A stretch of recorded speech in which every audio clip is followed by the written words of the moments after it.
ത്രിയേക ദൈവ തിരുനാമത്തിന് മഹത്വമുണ്ടായിരിക്കട്ടെ. ഇന്ന് വിശുദ്ധ കുർബാനയിൽ പങ്കെടുക്കുന്ന എല്ലാവരെയും ദൈവനാമത്തിൽ സ്വാഗതം ചെയ്യുന്നു. നമ്മുടെ ഈ സന്ധ്യയിലെ കൂടിവരവ് നമ്മുടെ ആത്മീയ ജീവിതത്തിന് പുതുക്കത്തിനും കർത്താവ് നമ്മളോട് കാട്ടിയ സ്നേഹത്തിന് പകരവുമായി സാക്ഷ്യത്തോടെ ഈ ലോകത്തിൽ ജീവിക്കുന്നതിന് കരുത്ത് ലഭിക്കുന്നതിന് മുഖാന്തരവുമായി തീരട്ടെ എന്ന് ആഗ്രഹിക്കുകയും പ്രാർത്ഥിക്കുകയും ചെയ്യുന്നു. ഇന്നത്തെ ഈ വിശുദ്ധ കുർബാനയ്ക്ക് നമ്മൾ ഒരുമിച്ച് കൂടിയിരിക്കുമ്പോൾ ഇന്നത്തെ ഈ ദിവസത്തിൻ്റെ പ്രത്യേകതയും അതിനോടനുബന്ധിച്ചിട്ടുള്ള കാര്യവും ദൈവവചനത്തിൻ്റെ അടിസ്ഥാനത്തിൽ അല്പനേരം പഠിക്കണം എന്നത്രേ ആഗ്രഹിക്കുന്നു. ഇസ്രായേൽ മക്കളുടെ ഉത്സവങ്ങളെല്ലാം അവരുടെ ചരിത്രവുമായി അഭേദ്യമായ ബന്ധം ഉണ്ട്. The festival of the people of Israel have and it's meaning related with their history. പ്രധാനമായിട്ടും 3 പെരുന്നാളുകളാണ് അവർക്കുള്ളത്. ഒന്ന് ഫീസ്റ്റ് ഓഫ് ടാബർനാക്കിൾ, കൂടാര പെരുന്നാൾ എന്ന് പറയും. They were wandering through wilderness for 40 years from Egypt after their exodus. So they constructed some tents in the wilderness for their shelter. മരുഭൂമിയിൽ 40 വർഷം യാത്രികരായി നടന്ന് പലയിടങ്ങളിൽ കൂടാരമടിച്ചതിൻ്റെ ഓർമ്മ കൊണ്ടാടുന്ന സന്ദർഭമാണ് അവർ കൊണ്ടാടുന്ന കൂടാര പെരുന്നാൾ, ഫീസ്റ്റ് ഓഫ് ടാബർനാക്കിൾ. മറ്റൊരു പെരുന്നാളാണ് ഫീസ്റ്റ് ഓഫ് പെന്തക്കോസ്റ്റ്, പെന്തക്കോസ്റ്റ് പെരുന്നാൾ എന്ന് പറയും. അത് അവർ കനാൻ ദേശത്തിലേക്ക് യാത്ര ചെയ്തപ്പോൾ the almighty God he took initiative and he entered a covenantal relationship between his own people. And he gave Torah to people for their better living. ഈ Canaan ദേശത്തേക്കുള്ള പ്രയാണത്തിൽ ദൈവം അവരുമായി ഒരു ഉടമ്പടി ബന്ധത്തിൽ ഏർപ്പെടുകയും on the Mount of Sinai God gave His commandments to the people for their better living. ഇങ്ങനെ ദൈവവുമായി ഉടമ്പടി ബന്ധത്തിലേക്ക് പ്രവേശിച്ചതിൻ്റെ ആഘോഷമാണ് ഫീസ്റ്റ് ഓഫ് പെന്തക്കോസ്റ്റ്. മറ്റൊരു പ്രധാനപ്പെട്ട പെരുന്നാളാണ് പാസ് ഓവർ ഫീസ്റ്റ്, പെസഹ പെരുന്നാൾ എന്ന് പറയുന്നത്. അതിനെക്കുറിച്ചാണ് നമ്മൾ ഇന്ന് പഠിക്കാനും ചിന്തിക്കാനുമായിട്ട് പോകുന്നത്. പെസഹ എന്ന വാക്കിൻ്റെ അർത്ഥം പാസ് ഓവർ എന്നാണ്. പാസ് ഓവർ എന്ന വാക്കിൻ്റെ അർത്ഥം മലയാളത്തിൽ പറഞ്ഞാൽ കടന്നു പോകുക എന്നുള്ളതാണ് അർത്ഥം. So for 430 years they were in the land of Egypt and went through so many struggles and persecutions. ഒരുപാട് പീഡനങ്ങളുടെ നടുവിലും വേദനകളുടെ നടുവിലും കഷ്ടപ്പാടുകളുടെ നടുവിലും 430 സംവത്സരക്കാലം ഈജിപ്തിൽ കടന്നുപോയ ജനം. പല ബാധകൾ ദൈവം അയച്ചെങ്കിലും ഫറവോൻ പിന്നെയും പിന്നെയും തൻ്റെ ഹൃദയത്തെ കഠിനമാക്കി. ജനത്തെ വിട്ടയപ്പാനായിട്ട് ഫറവോ തയ്യാറായില്ല. അവസാനം ദൈവം 10ാമത്തെ ബാധയായ plague on the first born അയക്കുകയാണ്. നിങ്ങൾക്കതിൻ്റെ അന്നുള്ള ആ പ്രത്യേക അനുഭവത്തെക്കുറിച്ച് കൃത്യമായിട്ട് അറിയണമെങ്കിൽ you should go and read Exodus chapter 12. ഇന്ന് അൽനച്ചായൻ എത്ര സുന്ദരമായിട്ട് വളരെ നിർത്തി ഒരു നാടകം പോലെ മനസ്സിലാകത്തക്ക രീതിയിൽ നിങ്ങളെ വായിച്ച് മനസ്സിലാക്കി. So exodus chapter 12 verse 12 we can read like this: I will pass through Egypt and strike down every firstborn of both people and animals, and I will bring judgment on all the gods of Egypt. ഈജിപ്തിലെ എല്ലാ ദൈവങ്ങളുടെ മേൽ ഞാൻ ന്യായവിധി വരുത്തുകയും കടിഞ്ഞൂലിനെ, അത് മൃഗത്തിൻ്റെയും മനുഷ്യരുടെയും കടിഞ്ഞൂലിനെ ഞാൻ സംഹരിക്കുകയും ചെയ്യും. Exodus chapter 12 verse 12. In verse 21 we can see that select a lamb for your families and slaughter it.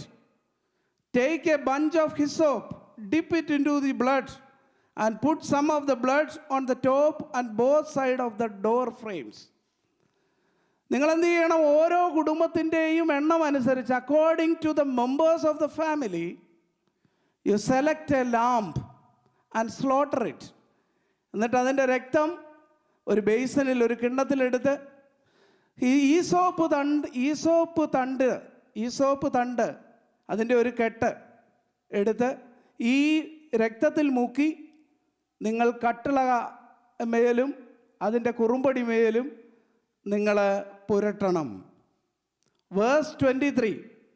When the Lord goes through the land to strike down the Egyptians, he will see the blood on the top and side of the door frame and will pass over that doorway, and he will not permit the destroyer to enter your houses and strike you down.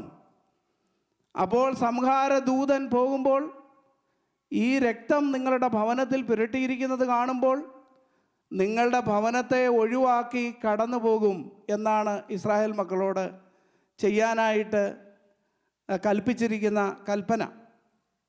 അതിൻ്റെ 14-ാം വാക്യത്തിൽ വീണ്ടും നമ്മൾ വായിക്കുന്നു, this day you are to commemorate for the generation, to the generations to come to you shall celebrate it as a festival to Lord, a lasting ordinance. ഇത് നിലനിൽക്കുന്ന ഒരു നിത്യ നിയമമായി നിങ്ങളുടെ തലമുറകൾ ആചരിക്കണം. You should observe it as a festival to Lord, a lasting ordinance. ഒരു സമയത്തേക്ക് മാത്രമല്ല, നിലനിൽക്കുന്ന ഒരു നിയമമായി നിങ്ങൾ ആചരിക്കണമെന്ന് പറഞ്ഞു. ഒരു തവണ നിങ്ങൾ സംഹാരത്തിൽ നിന്ന് രക്ഷപ്പെട്ടു, നിങ്ങൾ അവിടെ ആയിരിക്കുമ്പോൾ ഇങ്ങനെ സംഭവിച്ചു, എന്നാൽ ജീവിതത്തിൽ അതെപ്പോഴും നിങ്ങൾ തുടരാനായിട്ട് പ്രത്യേകം ശ്രദ്ധിക്കണം എന്ന് പറഞ്ഞു. വാക്യം 26-27, exodus chapter 12 verse 26 and 27. Again we are reading like this. And when your children ask you, what does the ceremony mean to you? Then tell them it is the Passover sacrifice to the Lord. വരുന്ന തലമുറകൾ വരുമ്പോൾ അവർ നിങ്ങളോട് ചോദിക്കും, ഇതെന്തുവാ?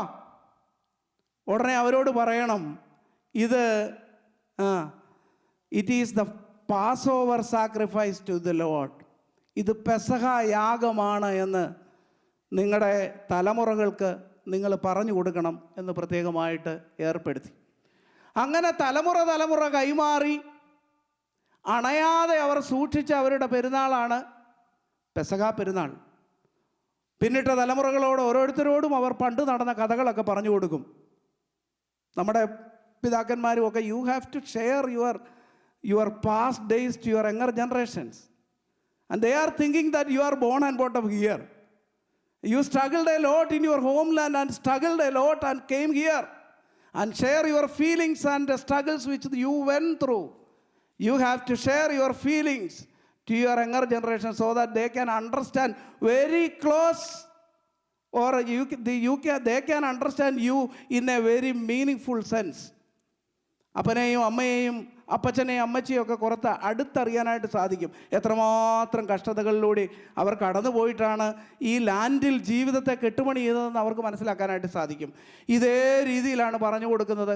നിങ്ങൾ ഇനി വരുന്ന ജനറേഷനോട് ചോദിക്കണം, അവർക്കൊന്നും ഇത് മനസ്സിലാകത്തില്ല. They may ask certain questions to you, what is this? Then അവരോട് പറയണം, ഇത് പെസഹ യാഗമാണ്. ജീവൻ നഷ്ടപ്പെടേണ്ടുന്ന സമയത്ത് ദൈവം നമ്മളെ രക്ഷിച്ച ഒരു യാഗമാണ് ഇത്, അതിൻ്റെ സെലിബ്രേഷനാണ്, അതിൻ്റെ കമ്മമറേഷനാണ് എന്ന് നിങ്ങൾ പറഞ്ഞു കൊടുക്കണമെന്ന് പ്രത്യേകമായിട്ട് പറയുകയാണ്. തുടർന്ന് അങ്ങോട്ട് പോയ വർഷങ്ങളിലൊക്കെ ഇവരെങ്ങനെയാണ് ഈ പെസക ആചരിച്ചതെന്നൊന്ന് പറഞ്ഞ് മനസ്സിലാക്കുന്നത് നല്ലതാണ്. പെസക ആചരണത്തിൽ എന്തൊക്കെ ഉണ്ടായിരുന്നു? ഒന്ന്, നമ്മൾ ഈ വായിച്ചു കേട്ടത് പറഞ്ഞ പോലെ ആട്ടിൻകുട്ടി, അതിൻ്റെ രക്തം, അത് ദേവാലയത്തിൽ വെച്ച് അതിനെ മുറിക്കും, അതിൻ്റെ രക്തം ഒഴുക്കും, അതിൻ്റെ മാംസം എടുത്ത് വീട്ടിൽ അവർ വലിയ ഒരു വിരുന്ന് നടത്തുന്ന ഒരനുഭവം. രക്തമെന്ന് പറയുന്നത് ജീവൻ നൽകുന്ന ഒരനുഭവമാകുന്നല്ലോ. അതുകൊണ്ട് ആട്ടിൻകുട്ടി പെസക ആചരണത്തിലെ മെയിൻ ഒരു ഘടകമാണ്. മറ്റൊന്നാണ് അൺലീവൺ ബ്രെഡ്, പുളിപ്പില്ലാത്ത അപ്പം. കാരണം അന്ന് അവർ പെട്ടെന്ന് അവിടുന്ന് യാത്ര തിരിച്ചതുകൊണ്ട് മാവ് പുളിക്കാനുള്ള സമയമില്ലായിരുന്നു. അതിൻ്റെ ഒരു ഓർമ്മയ്ക്ക് വേണ്ടി അവർ പിന്നീട് ഉപയോഗിക്കുന്ന ഒന്നാണ് അൺലീവൺ ബ്രെഡ് അവരുടെ ആചരണത്തിനോടനുബന്ധിച്ച്. മറ്റൊന്ന് അവർ ഉപയോഗിക്കുന്നതാണ് salt water. Salt water is the symbol of Red Sea and as well as tears. അവരുടെ കണ്ണുനീരിൻ്റെ ഉപ്പും അവർ ക്രോസ് ചെയ്ത ചെങ്കടലിൻ്റെ ഓർമ്മയുമാണ് ഈ ഉപ്പുവെള്ളം അവർ വെക്കുന്നതിൻ്റെ പിന്നിലെ പ്രധാനപ്പെട്ട കാര്യം. ഞങ്ങൾ കുടിച്ച കണ്ണുനീരിന് എന്തുപ്പാണ്, ഞങ്ങൾ താണ്ടിയ ചെങ്കടലിൽ ഞങ്ങൾ രുചിച്ചതും ഉപ്പാണ്. ആ ഉപ്പിൻ്റെ ഓർമ്മ ജീവിതത്തിൽ എന്നും കാത്തു സൂക്ഷിക്കുന്ന ഒരു അനുഭവമാണ് പെസക ആചരണത്തിൽ. They are keeping salt water in remembrance of Red Sea and as well as tears. മറ്റൊന്ന് ബിറ്റർ ഹെർബ്സ്, അതായത് മലയാളത്തിൽ പറഞ്ഞാൽ കയ്പ് ചീര എന്ന് പറയും.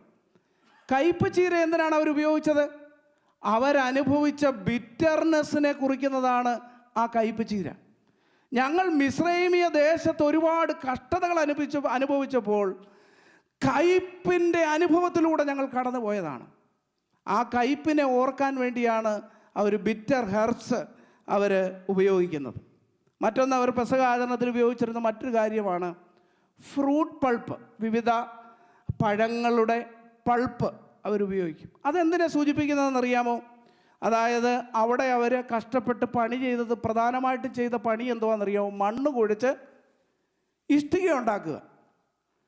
മണ്ണ് കുഴച്ച് ഇഷ്ടിക ഉണ്ടാക്കുന്ന കഷ്ടപ്പാടിൻ്റെ പണിയിൽ കൂടാണ് അവർ കടന്നുപോയത്. അതുകൊണ്ട് when new generations come, they may not understand the real feeling of that Passover. To sustain in that particular experience, they are keeping fruit pulp. ഈ കളിമണ്ണിനെ അല്ലെങ്കിൽ കുഴച്ച മണ്ണിനെ പ്രതികരിക്കുന്നതാണ് ഈ ഫ്രൂട്ട് പൾപ്പ് അവർ അവർ ആചരണത്തിന് ഉപയോഗിക്കുന്നത്.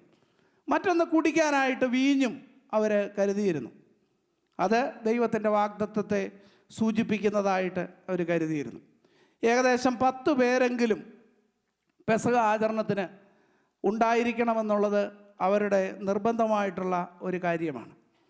എന്നാൽ പ്രിയപ്പെട്ടവരെ, യഹൂദനായ കർത്താവ് തൻ്റെ പെസക ആചരണം, അവസാനത്തെ പെസക ആചരണം, he gave a new meaning.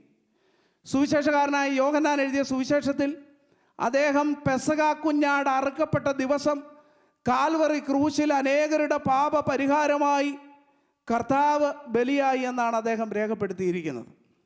പെസക കുഞ്ഞാട് അറുക്കപ്പെട്ട ദിവസം കർത്താവിൻ്റെ യാഗവും സംഭവിച്ചു എന്നാണ് സുവിശേഷകാരനായ യോഹന്നാൻ രേഖപ്പെടുത്തിയിരിക്കുന്നത്. അതുകൊണ്ട് കർത്താവ് താൻ ക്രൂശിക്കപ്പെടാൻ പോകുമ്പോൾ കർത്താവ് എന്താണ് ചെയ്തത്? യഹൂദനായിരിക്കെ യഹൂദന്മാരുടെ പെസക പെരുന്നാൾ വന്നപ്പോൾ താൻ ആചരിച്ച പെസഹായിക്ക് he gave a new meaning. And through that Passover celebration, he instituted a new relationship to others. Through his celebration, he made a new relationship. അവൻ്റെ ആചരണത്തിലൂടെ ഒരു പുതിയ ബന്ധം കർത്താവ് ഉണ്ടാക്കുന്നതായിട്ട് നമുക്ക് കാണാനായിട്ട് സാധിക്കുന്നു. ഇന്ന് ഏവൻഗേലിയോനായിട്ട് വായിച്ച വേദഭാഗത്ത് ശിഷ്യന്മാരാണ് യേശുവിൻ്റെ അടുക്കൽ ചെല്ലുന്നത്. യേശുവിൻ്റെ അടുക്കൽ ചെന്ന് ചോദിക്കുന്നു, നീ പെസക കഴിപ്പാൻ ഞങ്ങൾ എവിടെ ഒരുക്കണം? കാരണം ഞങ്ങൾക്കറിയാം നീ പെസക കഴിക്കുന്നതും ഒരുങ്ങാൻ പോകുന്നതും നിൻ്റെ കുടുംബക്കാരോട് ചേർന്നാണ്. ഞങ്ങൾ നിൻ്റെ ശിഷ്യന്മാരാണല്ലോ. അതുകൊണ്ട് നിനക്ക് പെസക കഴിപ്പാൻ ഞങ്ങളെവിടെ ഒരുക്കണമെന്നാണ് അവർ ചോദിച്ചത്. പക്ഷേ കർത്താവ് താഴോട്ട് പോകുമ്പോൾ നമുക്ക് കാണാനായിട്ട് സാധിക്കുന്നു അവനിതിനു മുൻപേ വേണ്ട ക്രമീകരണങ്ങളെല്ലാം ചെയ്തു. നിങ്ങൾ നഗരത്തിൽ ഇന്നവൻ്റെ അടുക്കൽ ചെന്ന് എൻ്റെ സമയം അടുത്തിരിക്കുന്നു എന്നിട്ട് പറയുന്ന സെൻറ്റൻസ് ഒന്ന് ശ്രദ്ധിക്കണം. ഞാൻ എൻ്റെ ശിഷ്യന്മാരുമായി, ഞാൻ എൻ്റെ കുടുംബക്കാരുമായിട്ടല്ല, ഞാൻ എൻ്റെ വീട്ടുകാരുമായിട്ടല്ല, ഞാൻ രക്തബന്ധമില്ലാത്ത എൻ്റെ ശിഷ്യന്മാരുമായിട്ടാണ് ഞാൻ പെസഹ കഴിക്കാനായിട്ട് പോകുന്നത്. പ്രിയപ്പെട്ടവരെ, കർത്താവ് പെസഹ ആചരണത്തിന് പുതിയൊരു മീനിങ് നൽകി. കുടുംബത്തിൻ്റെ അതിർത്തിയിൽ കുടുംബാംഗങ്ങളോട് ചേർന്ന് പഴയകാല ഓർമ്മകൾ അയവിറക്കി സന്തോഷത്തോടെ വിരുന്നുകൾ പങ്കിട്ട പെസഹ ആചരണത്തിൻ്റെ തികച്ചും വ്യത്യസ്തമായ ഒരു സമീപനം അതിർത്തികൾക്കപ്പുറത്തേക്ക് അതിനെ കൊണ്ടുവന്ന് എത്തിച്ചു കർത്താവ്. രക്തബന്ധമില്ലാത്ത ശിഷ്യന്മാരോട് ചേർന്ന് കർത്താവ് പെസഹ ആചരിച്ച് അതിന് പുതിയ ഒരർത്ഥം കൊടുക്കുന്നതായിട്ട് നമുക്ക് കാണാനായിട്ട് സാധിക്കും. അതുപോലെ തൻ്റെ അവസാനത്തെ പെസഹ ആചരണത്തിൽ കർത്താവ് ഒരു പുതിയ കൽപ്പന ഏർപ്പെടുത്തി, A new commandment. So he made A new relationships, he expand the boundaries and also he made A new commandment. What was the commandment? നമുക്കറിയാം, ഇംഗ്ലീഷിൽ നമ്മൾ ഈ ലാസ്റ്റ് സപ്പർ എന്ന് പറയുന്ന ഒരു വാക്കുണ്ടല്ലോ, എന്താ പറയുന്നത്, മാണ്ടി തേസ്ഡേ. ഈ മോണ്ടി എന്ന് പറയുന്ന വാക്കിൻ്റെ അർത്ഥം, മാണ്ടി എന്ന് പറയുന്ന വാക്കിൻ്റെ അർത്ഥം, it came from Latin word. The meaning of that word is mandatum. The meaning of mandatum is new commandment. What is that? A new commandment. So Maundy Thursday means God instituted and started and revealed a new commandment through his action. എന്താണ് ആ പുതിയ കൽപ്പന? Love one another as I loved you. ഞാൻ നിന്നെ സ്നേഹിച്ചതുപോലെ, നിങ്ങളെ സ്നേഹിച്ചതുപോലെ നിങ്ങൾ മറ്റുള്ളവരെ സ്നേഹിപ്പീൻ. വിരുന്നിനു വേണ്ടി വന്ന ധൃതിയിൽ കാല് കഴുകാതെ അകത്ത് കയറി ഓരോ ഇരിപ്പിടങ്ങളിൽ ഇരുന്ന് ശിഷ്യന്മാരുടെ കാലിലെ അഴുക്ക് കർത്താവ് കണ്ടിട്ട് കർത്താവ് തന്നെ അവിടുന്ന് എഴുന്നേറ്റ് കർത്താവ് തന്നെ പാത്രത്തിൽ വെള്ളമെടുത്ത് കർത്താവ് തന്നെ കഴുകി കർത്താവ് തന്നെ അത് തുടച്ച് സ്നേഹത്തിൻ്റെയും വിനയത്തിൻ്റെയും മാതൃക അവർക്ക് പകർന്നു കൊടുത്തു. അല്പനേരം കഴിയുമ്പോൾ തന്നെ ഒറ്റിക്കൊടുക്കുന്നവനാണ് ഈ ഭക്ഷണത്തിൻ്റെ പന്തിയിലിരിക്കുന്നത്. കുറച്ച് കഴിയുമ്പോൾ തന്നെ അറിയുന്നില്ലെന്ന് മറ്റുള്ളവരുടെ മുമ്പാകെ ഇളുപ്പില്ലാതെ, യാതൊരു ഉളുപ്പില്ലാതെ, ജാള്യതയില്ലാതെ പറയാൻ പോകുന്നവനോടൊപ്പമാണ് ഈ വിരുന്ന് ഭക്ഷിക്കുന്നത്. But Jesus Christ accepted all his disciples and showed a new commandment of love. സ്നേഹത്തിൻ്റെ, പ്രേമത്തിൻ്റെ ഒരു പുതിയ മാതൃക കർത്താവ് കാണിച്ചു കൊടുക്കുന്നതായിട്ട് നമുക്ക് കാണാനായിട്ട് സാധിക്കുന്നു. അത് കുരിശിൽ പോലും കർത്താവ് കാണിച്ചു. കർത്താവ് പുതിയൊരു കമാൻഡ്മെൻറ്റ് ഏർപ്പെടുത്തുന്നതായിട്ട് നമുക്ക് അവിടെ കാണാനായിട്ട് സാധിക്കും. തൻ്റെ ശത്രുക്കളോടൊപ്പം, അല്ലെങ്കിൽ തന്നെ ഒറ്റിക്കൊടുക്കാൻ പോകുന്നവനോടൊപ്പം, തന്നെ തള്ളി പറയാൻ പോകുന്നവനോടൊപ്പം, തൻ്റെ രക്തബന്ധമില്ലാത്തവരോടൊപ്പം അന്ത്യ അത്താഴം കർത്താവ് കഴിച്ച് അതിന് പുതിയ ഒരു മീനിങ് കൊടുക്കുന്നതായിട്ട് നമുക്ക് കാണാനായിട്ട് സാധിക്കും. മറ്റൊന്നാണ് ഒരു ന്യൂ കവനൻറ്റ്, ഒരു പുതിയ ഉടമ്പടി കർത്താവ് സ്റ്റാർട്ട് ചെയ്തു. He started A new covenant. കാരണം ഇസ്രായേലിനെ ഓർമ്മപ്പെടുത്തുന്നതാണ് 12 ശിഷ്യന്മാർ, 12 ഡിസൈപ്പിൾസ് റെപ്രസെൻറ്റിങ് ഇസ്രായേൽ. ഇസ്രായേലിനെ പ്രതികരിക്കുന്നവരാണ് 12 ശിഷ്യന്മാർ.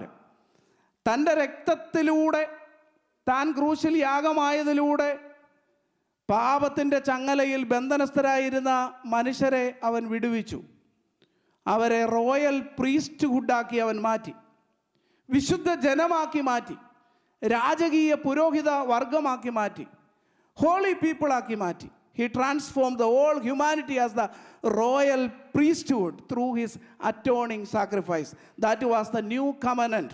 He made a covenant with his disciples and the upcoming believers, those who are going to believe in him.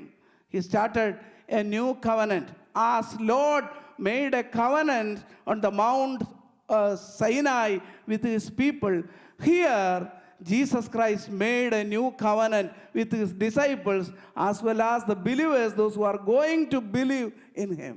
Praise the Lord. Hallelujah. New covenant. മറ്റൊന്ന്, അവന് വിശുദ്ധ കുർബാന institute ചെയ്തപ്പോൾ കർത്താവ് എല്ലാ ബൗണ്ടറീസിനെയും ലംഘിക്കുന്നതായിട്ട് നമുക്ക് കാണാനായിട്ട് സാധിക്കുന്നു. ആർക്ക് വേണമെങ്കിലും പങ്കെടുക്കാം. All boundaries he broke all boundaries. നിങ്ങൾ ഓർത്ത് നോക്കിയ പെസഹ ആചരണം ഒരു കുടുംബത്തിൽ മാത്രം ഒതുങ്ങിയിരുന്നത്, ഒരു പ്രത്യേക സമൂഹത്തിൽ മാത്രം ഒതുങ്ങിയിരുന്നത്, ഒരു രക്തബന്ധത്തിലുള്ളവരോട് മാത്രം നടത്തിയിരുന്ന ഒരു ആചരണം, അതിൻ്റെ അതിർത്തികളെ അവൻ വിസ്താരമാക്കി. എന്താണ് വിശുദ്ധ കുർബാനയിൽ നടന്നത്? എന്താണ് വിശുദ്ധ കുർബാന എന്ന് പറയുന്നത്? It is an act of remembrance. നമ്മളിപ്പോൾ വിശുദ്ധ കുർബാനയിൽ പങ്കെടുക്കാനായിട്ട് പോവുകയാണല്ലോ, നമ്മൾ ഒരുപാട് പങ്കെടുക്കുന്നതാണല്ലോ. എന്താണ് വിശുദ്ധ കുർബാനയിൽ നടക്കുന്നത്? ആക്ട് ഓഫ് റിമംബറൻസ് ആണ്. ജീവൻ്റെ അപ്പമാകുന്ന കർത്താവ് ദിസ് ഈസ് മൈ ബോഡി എന്ന് പറഞ്ഞ് പങ്കിട്ട് കൊടുത്തതിൻ്റെ ഓർമ്മയാണ് വിശുദ്ധ കുർബാന. ഈ വിശുദ്ധ കുർബാനയിലെ പ്രാർത്ഥനകളൊക്കെ നിങ്ങളൊന്ന് ശ്രദ്ധിച്ചാൽ നിങ്ങൾക്ക് മനസ്സിലാകും. We are remembering the salvific act done by the Lord Almighty through Jesus Christ. നമ്മൾ രക്ഷാകര ചരിത്രമാണ് വിശുദ്ധ കുർബാനയിലൂടെ നമ്മൾ സ്മരിക്കുന്നത്. എന്താ ചെയ്യുന്നത്? നമ്മൾ അവൻ്റെ ബർത്ത്, അവൻ്റെ ജനനം, അവൻ്റെ ശുശ്രൂഷ, അവൻ്റെ മരണം, അവൻ്റെ പുനരുദ്ധാനം, അവൻ്റെ സ്വർഗാരോഹണം, അവൻ രണ്ടാമത്തെ വരവിന് വേണ്ടിയും നമ്മൾ നോക്കി പാർക്കുന്ന അനുഭവം. So the all salvific act done by Lord Almighty through His only begotten Son Jesus Christ, we are remembering all those salvific act through Holy Communion. That is birth, ministry, death, resurrection, ascension and second coming of our Lord Jesus Christ. We are remembering. It is an act of remembrance. മറ്റൊന്ന് നമുക്കറിയാം, last സപ്പറിൽ അല്ലെങ്കിൽ വിശുദ്ധ കുർബാനയിൽ എന്താണ് നടന്നത്? കർത്താവ് ആചരിച്ച അവസാന പെസഹയിൽ കർത്താവ് എന്താണ് ചെയ്യുന്നത്? ബ്രെഡും വൈനും എടുക്കുകയാണ്. അത് മുറിച്ചു കൊടുത്തു, അത് വാഴ്ത്തി കൊടുത്തു. അതിൽ കൂടെ വലിയൊരു അർത്ഥമാണ് കർത്താവ് പങ്കുവയ്ക്കാനായിട്ട് ശ്രമിച്ചത്. കാരണം ബ്രെഡ് വൈന് എന്ന് പറയുന്നത് മാറ്റേഴ്സാണ്, വസ്തുക്കളാണ്. അന്ന് പ്രത്യേകിച്ച് യവനായ ചിന്താഗതികളിലൊക്കെ ഈ വസ്തുക്കളെന്ന് പറയുന്നത് അൺഹോളി എന്നുള്ളൊരു കാഴ്ചപ്പാടാണ്. അതായത് ദൈവം പോലും ഈ ലോകത്തിൽ വന്ന് പിറക്കുകയില്ല എന്ന് വിശ്വസിച്ചിരുന്ന ആൾക്കാരാണ്, ചിന്താഗതിക്കാരാണ്. അതുകൊണ്ടാണ് യോഹന്നാൻ തൻ്റെ സുവിശേഷം എഴുതുമ്പോൾ പറയുന്നത് we have seen his glory എന്നും പറഞ്ഞാണ്. തെയസ്തായ് എന്ന് പറയുന്ന ഗ്രീക്ക് പദമാണ് ഉപയോഗിക്കുന്നത്. കാരണം that is not a spiritual sight. We have seen with our eyes. We have seen with our eyes. ഞങ്ങൾ ഞങ്ങളുടെ കണ്ണാൽ കണ്ടു എന്നാണ് കർത്താവിൻ്റെ ജനനത്തെക്കുറിച്ച് യോഹന്നാൻ എഴുതിയിരിക്കുന്നത്. അല്ലാതെ മനസ്സിൽ കണ്ടെന്നുള്ളതല്ല. ഇപ്പോൾ നമ്മൾ കാണുന്നതെല്ലാം സ്പിരിച്വൽ സൈറ്റാണ്. But during that time the disciples saw Jesus Christ with their eyes. അവരുടെ കണ്ണുകളാൽ അവർ കണ്ടു മനസ്സിലാക്കിയതാണ്. We have seen his glory എന്നുള്ളതാണ്. അതുകൊണ്ട് വിശുദ്ധനായ ദൈവം, അഖിലാണ്ടത്തെ നിർമ്മിച്ച ദൈവം ഈ മലിനമായ ഭൂമിയിൽ വന്ന് പിറക്കുകയില്ല എന്ന് വിശ്വസിച്ചിരുന്നവർ തൻ്റെ ജനനത്തിലൂടെ തന്നെ കർത്താവ് അത് തിരുത്തി. കർത്താവ് ഇവിടെ വിശുദ്ധ കുർബാനയിലൂടെ അസന്നിഗ്ധമായി പ്രഖ്യാപിക്കുന്നു, you are saying that's A matter is unholy. പക്ഷേ കർത്താവ് എന്ത് ചെയ്യുന്നു? ഈ അൺഹോളി ആയിട്ടുള്ളതിനെ ഹോളിയാക്കി മാറ്റി ഒരു പുതിയ നിയമം ഏർപ്പെടുത്തുന്നതായിട്ട് നമുക്ക് കാണാനായിട്ട് സാധിക്കുന്നു. എന്നെ കേൾക്കുന്ന പ്രിയപ്പെട്ടവരെ, മാനവ സമൂഹമോ അവർ പാപത്താൽ ബന്ധിതരാക്കപ്പെട്ടിരുന്നു, അന്യപ്പെട്ടവരായിരുന്നു. They were in the pit of sin. They were in the darkness. They lost their glory due to the disobedience of Adam. Then the Lord Almighty regained their glory. തൻ്റെ പരമയാഗത്തിലൂടെ മാനവരുടെ മഹത്വം വീണ്ടെടുക്കുന്നതായിട്ട് നമുക്ക് കാണാനായിട്ട് സാധിക്കുന്നു. തൻ്റെ പെസഹ ആചരണത്തെ പുതിയ അർത്ഥം കൊടുത്തുകൊണ്ട് കർത്താവ് നിർവഹിക്കുന്നതായിട്ട് നമുക്ക് കാണാനായിട്ട് സാധിക്കുകയാണ്. അശുദ്ധം എന്ന് കരുതിയിരുന്നതിനെ വിശുദ്ധമാക്കി കർത്താവ് മാറ്റുന്നതായിട്ട് നമുക്ക് കാണാനായിട്ട് സാധിക്കും. എന്താണ് വിശുദ്ധ കുർബാനയിൽ സംഭവിക്കുന്നത്? He broke it and gave it. After breaking it he gave it to his disciples. So we must remember that there is no making without breaking. There is no making without breaking. ഒരമ്മയും അപ്പനുമായി എന്തെല്ലാം കഷ്ടതകളിലൂടെ നുറുങ്ങപ്പെടലിൻ്റെ അനുഭവത്തിലൂടെ കടന്നുപോയാലാണ് കുഞ്ഞുങ്ങളെയൊക്കെ ഒന്ന് ഒരു കര പറ്റിക്കാൻ സാധിക്കുന്നത്. So there is no making without breaking. നുറുക്കപ്പെടാതെ യാതൊന്നും രൂപപ്പെടുന്നില്ല. അതുകൊണ്ട് ജീവിതത്തിൽ നുറുങ്ങപ്പെടലിൻ്റെ അനുഭവത്തിലൂടെ കടന്നു പോകുമ്പോൾ മാത്രമാണ് ഒരഥാർത്ഥത്തിലുള്ള രൂപാന്തരം ഉണ്ടാകുന്നത്. കർത്താവ് അതാ പഠിപ്പിച്ചത്. തന്നെ ബ്രെഡ് എടുത്ത് ബ്രേക്ക് ഇറ്റ്. നിങ്ങൾക്കിവിടെ കുർബാനയിൽ കാണുമ്പോൾ അറിയാം, ബ്രേക്ക് ഇറ്റ്. അത് മുറിച്ചു. അതിൽ കൂടെ കർത്താവ് പ്രഖ്യാപിക്കുന്നത് എങ്ങനെയല്ല, tomorrow I am going to be broken for this world. ഈ ലോകത്തിന് വേണ്ടി ഞാൻ നുറുക്കപ്പെടാനായിട്ട് പോവുകയാണ്, അല്ലേ? അതുകൊണ്ട് നുറുക്കപ്പെടാതെ ഒന്നും ആയിട്ട് രൂപാന്തരപ്പെടാൻ സാധിക്കില്ല എന്ന് വിശുദ്ധ കുർബാനയിലൂടെ കർത്താവ് പഠിപ്പിക്കാം. അതുമാത്രമല്ല, കൊടുക്കുകയാണ്. ബ്രോക്ക് ഇറ്റ് ആൻഡ് ഗേവ് ഇറ്റ്. കൊടുക്കുകയാണ്. ക്രൂശിൻ്റെ അനുഭവങ്ങളെല്ലാം നമ്മളെ പഠിപ്പിക്കുന്നത് നിരുപാധിക സ്നേഹമാണ്. അളവില്ലാതെ കൊടുക്കുക, സ്നേഹിക്കുക, കരുതുക, മറ്റുള്ളവനുമായിട്ടുള്ള നമ്മുടെ ബന്ധം ക്രിയാത്മകമായി കാത്തു സൂക്ഷിക്കുക. കൊടുക്കാനാണ് നമ്മളെ പഠിപ്പിക്കുന്നത്. കൊടുക്കാൻ, ആർജിക്കാനല്ല, കൊടുക്കുവാൻ. ജീവിതത്തിൻ്റെ സാധ്യതകൾ, സമയം, നമ്മുടെ താലന്തുകൾ, നമ്മുടെ കഴിവുകൾ ദൈവനാമ മഹത്വത്തിന് വേണ്ടി കൊടുക്കാൻ ഈ ക്രൂശിലെ സ്നേഹം നമ്മളെ നിരന്തരം നിർബന്ധിച്ചു കൊണ്ടിരിക്കുന്നു. കർത്താവിൻ്റെ പരസ്യശുശ്രൂഷ സമയത്ത് പറഞ്ഞു, കോതമ്പ് മണി നിലത്ത് വീണ് ചാകുന്നില്ലെങ്കിൽ അത് തനിയേ ഇരിക്കും, ചത്തുവെങ്കിലോ വളരെ വിളവുണ്ടാകും. അതുകൊണ്ട് പത്തായപ്പുരയിൽ ഒരു നെന്മണിയായി ഇങ്ങനെ ഇരുന്ന് തുരുമ്പിച്ച് കാലം കഴിക്കാനുള്ളവരല്ല ദൈവമക്കൾ. വിശുദ്ധ കുർബാനയിൽ പങ്കെടുക്കുന്നുണ്ടെങ്കിൽ you have a lot of responsibility and commissions to do in this world as a person.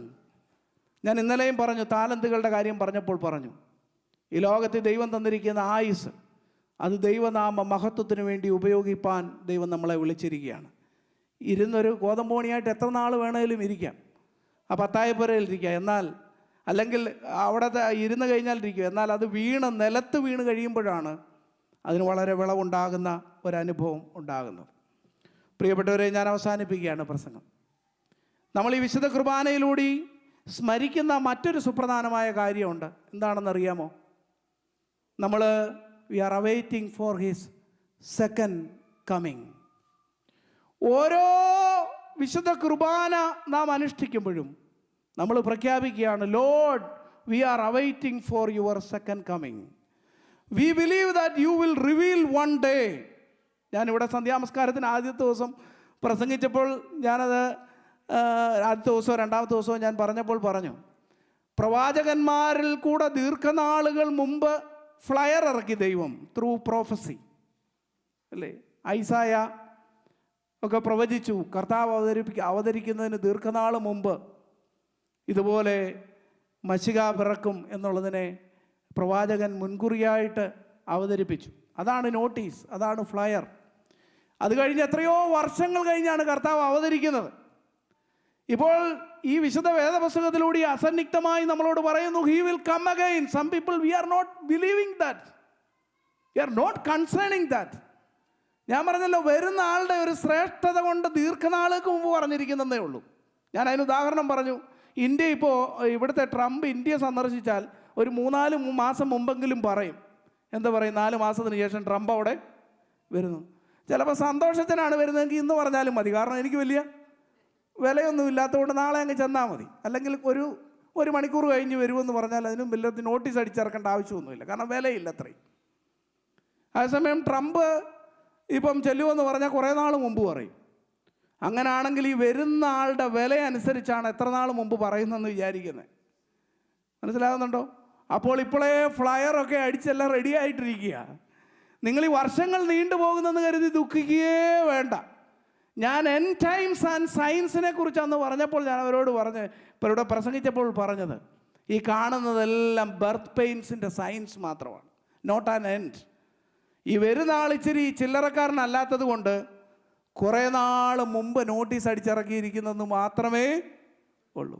So each holy communion we are saying that and proclaiming that, Lord, we are awaiting for your second coming. അതാണ് വിശുദ്ധ കുർബാന നമ്മൾ എല്ലാ സമയവും പ്രഖ്യാപിക്കുന്നത്, അല്ലേ? നിങ്ങൾ എൻ്റെ ഓർമ്മയ്ക്കായി ഇത് ചെയ്യുവിൻ. കർത്താവ് വരുവോളും നമ്മളിത് കൊണ്ടാടാനായിട്ട് നമ്മളെ ഏൽപ്പിച്ചിരിക്കുന്ന പുതിയ നിയമ ബന്ധത്തിൽ അധിഷ്ഠിതമായ ഉടമ്പടിയാണ് വിശുദ്ധ കുർബാന. So each Holy Communion we are remembering that, Lord, you are coming again. We are awaiting for your second coming. Let us pray. ഇപ്പോൾ മിസ്റ്റർ തോമസ് വർഗീസ് പ്രാർത്ഥനയ്ക്ക് നേതൃത്വം നൽകും.